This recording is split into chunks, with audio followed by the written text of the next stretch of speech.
welcome to another episode of the Gaby Show. I am your host, Gaby Udabor, and today I have an amazing guest, Amanda Love.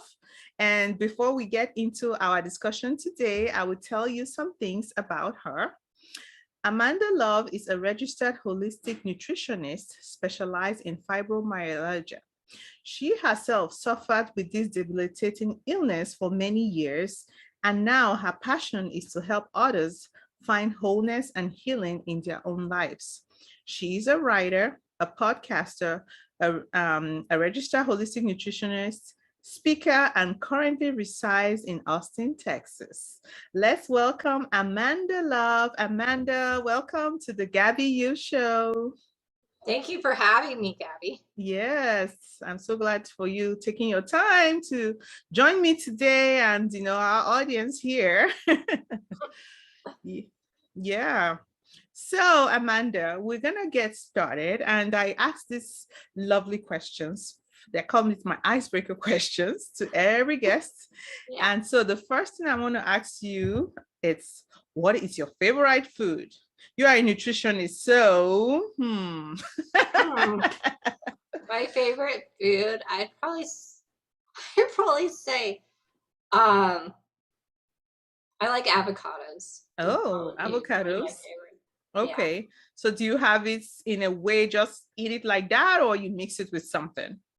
Usually put it in a smoothie. Okay. Or I'll have it on a salad. Yes, I like that too.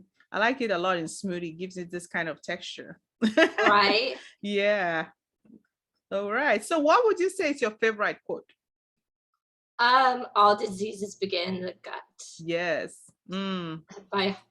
Because I feel like that's a big thing that's being pushed right now in the media and everywhere, is about gut health. Yes.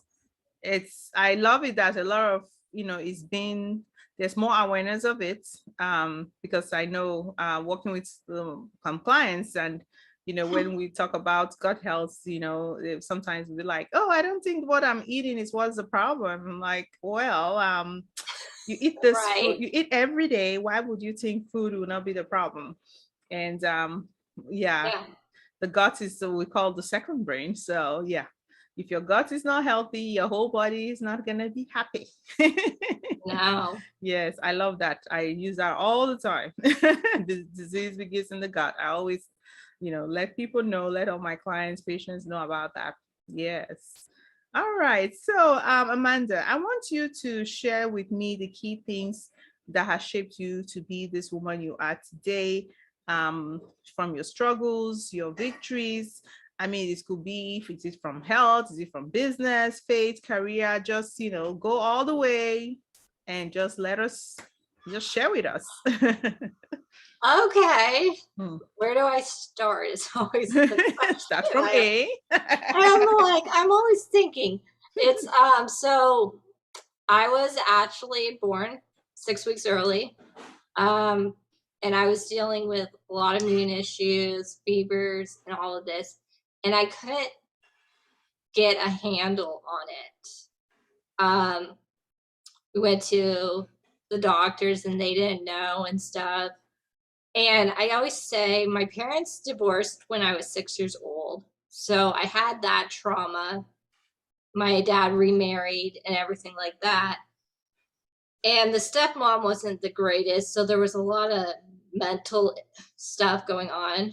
And it was a very scary time.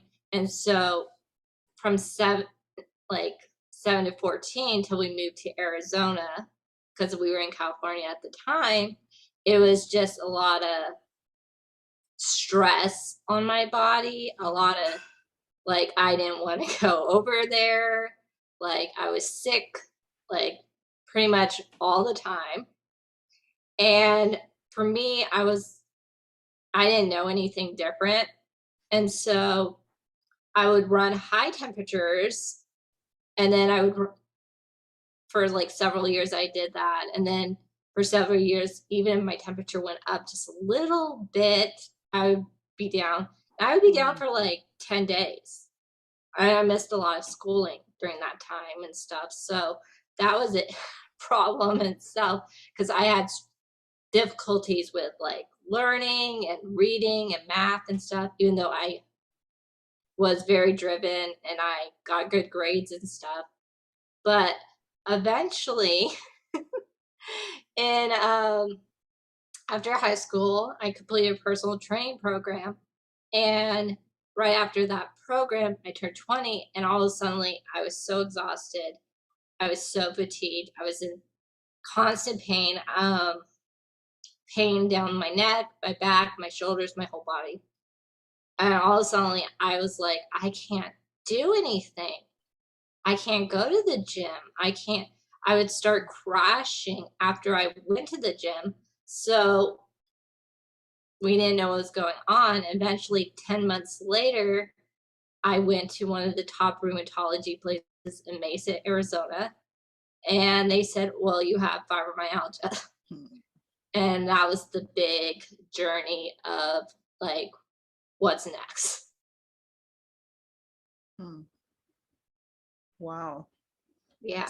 So how did you navigate through that and till now that you are now I getting mean, now Mm. I always say to people, it's like, I went to that rheumatology place and I did that physical therapy that they recommended. I did the medications, not for too long though. And I did eventually do pain management, which was pretty excruciating. And I say to people, like, I got through that time because I had an amazing grandmother who I just lost last year, and I had my mom who wanted me to get better.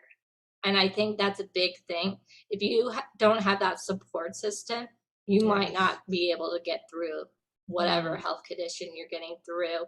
And I always say my faith. For me personally, I feel like I knew God was going to get me through that. I just didn't know how and stuff. So that was a big thing too.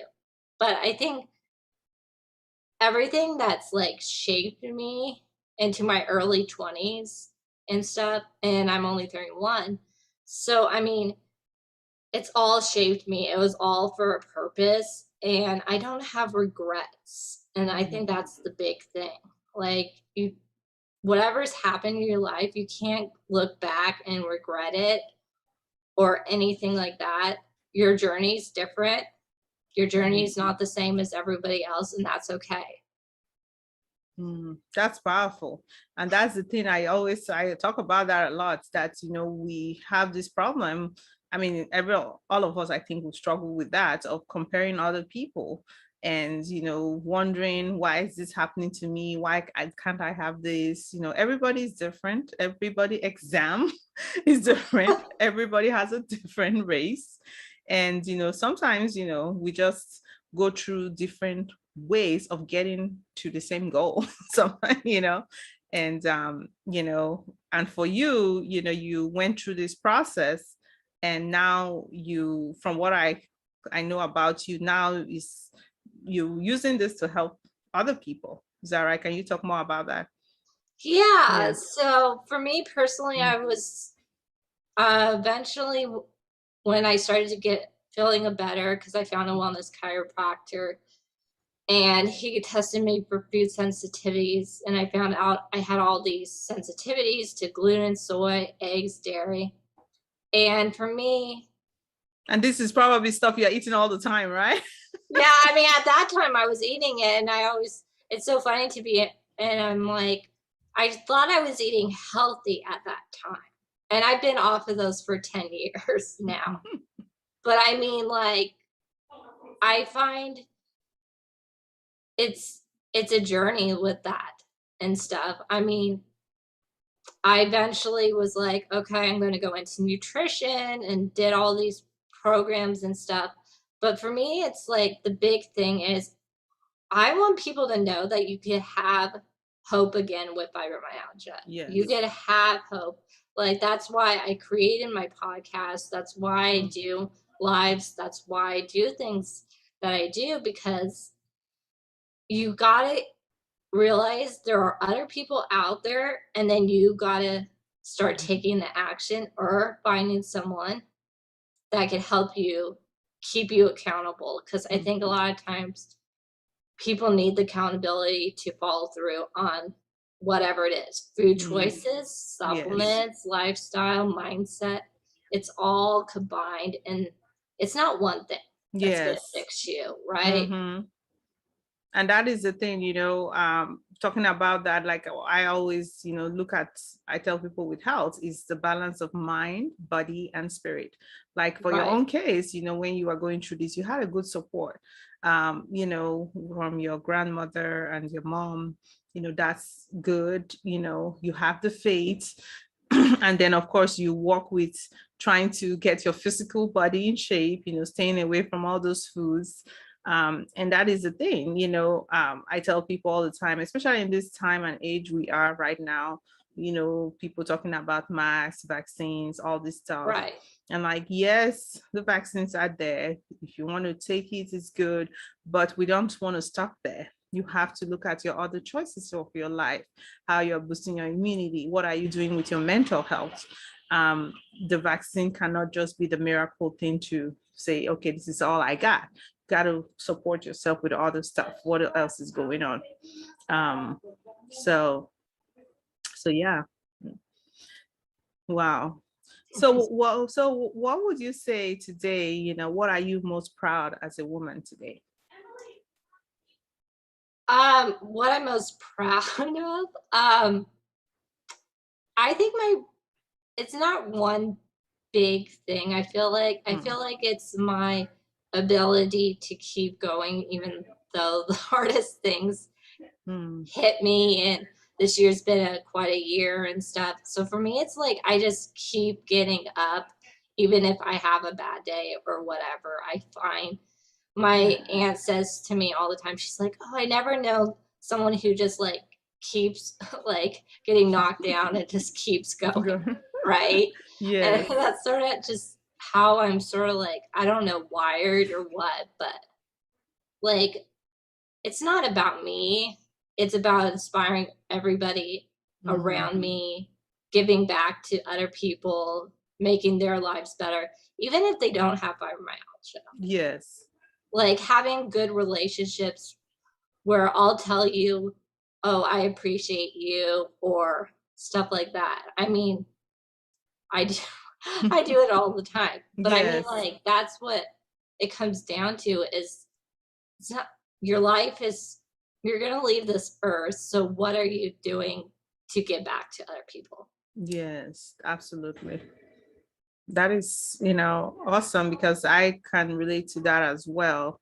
That's one thing too. Kind of part of what I've said in one of my podcasts when I started, like one of the things I'm proud of is that I can, use my gifts, use my skills that I'm not hiding it under the rock. And it's unfortunate we have a lot of people, that have all these gifts and talents and are not using it out. Yeah. Um, and I know sometimes it's just aligning themselves with the right community, with the right people to let them know. Because sometimes on our own, sometimes we don't know what we got. Right. Yeah. Mm-hmm. So, and that is one thing that if you are somebody that is trying to figure out what is your purpose in this world, what what am I supposed to do? You just feel you are not fulfilling what you need to do in this world. Is something to highly recommend seeking out for a life coach or a mentor that you can find. There are so many out there, you can just screen through and see which one fits you. And yeah. Wow. So what are some, I know you've kind of mentioned some encouraging words to us, but I want you just put a bow on it. Yeah, like About what is some encouraging words you want our listeners, listeners to hear today? What would you tell that lady or any of the person listening today? I would say Mm, don't give up. Don't give up looking for answers mhm. That's right. because there are answers out there for you. Mhm. And you have to have hope that you're going to find those answers. And then, of course, you take the action to do it. You can't sit around and with whatever you're dealing with and not do anything about it. Yes, that is powerful. Where there's life, there's hope. Yeah, that's so true. Yeah, still breathing. There's hope. Like it might take years. It might not come right now, but you gotta look for that answers. Just keep going. Don't give up. That's right. That is powerful. Yes. So, how can people connect with you, Amanda? Is there any new projects, any projects you're doing, anything that we need to know, any of that? Yeah, so my podcast is on all the platforms. Okay. There's 80 episodes. I'll hit 100 episodes Yay. in January. And I have a special plan for that episode where a friend's going to interview me and stuff. Okay. But I'm redoing my programs and stuff like that right now. I do have one-on-one services, but if they really want to connect with me, they could just send me an email or go to my website, or they can check out the podcast, which is Fibromyalgia Real Solutions with Amanda Love. And I also have a free sleep guide on my website. So that might be your first step, is to download that and start seeing what I'm about. And you'll get emails telling you about each new episode of the podcast, since it's a weekly podcast. Okay. And are you on Instagram, Facebook, on social media? Yeah, I'm on Facebook. It's Amanda Lease Love. Okay. Instagram's Amanda Lease Love. My website's Amanda Lease Love. So I kept it all across. Yeah. Okay. So, and so for those of you listening, if you're listening on this on the audio podcast, Google, Apple, Spotify, we have it's on the show notes. And if you're watching it on YouTube, all these links I will have it on the description area on YouTube. So you guys will connect with Amanda and see how she can help you. Yeah. Sounds good. Yeah. So Amanda, so thankful for you coming in here today, spending this time. And I think we've learned some stuff from you today. And yeah. So this comes to the end of this episode today. And I'm going to end this episode with my favorite quote from Maya Angelou that says, "When you know better, you do better." So until next time, I will see you again. Bye-bye.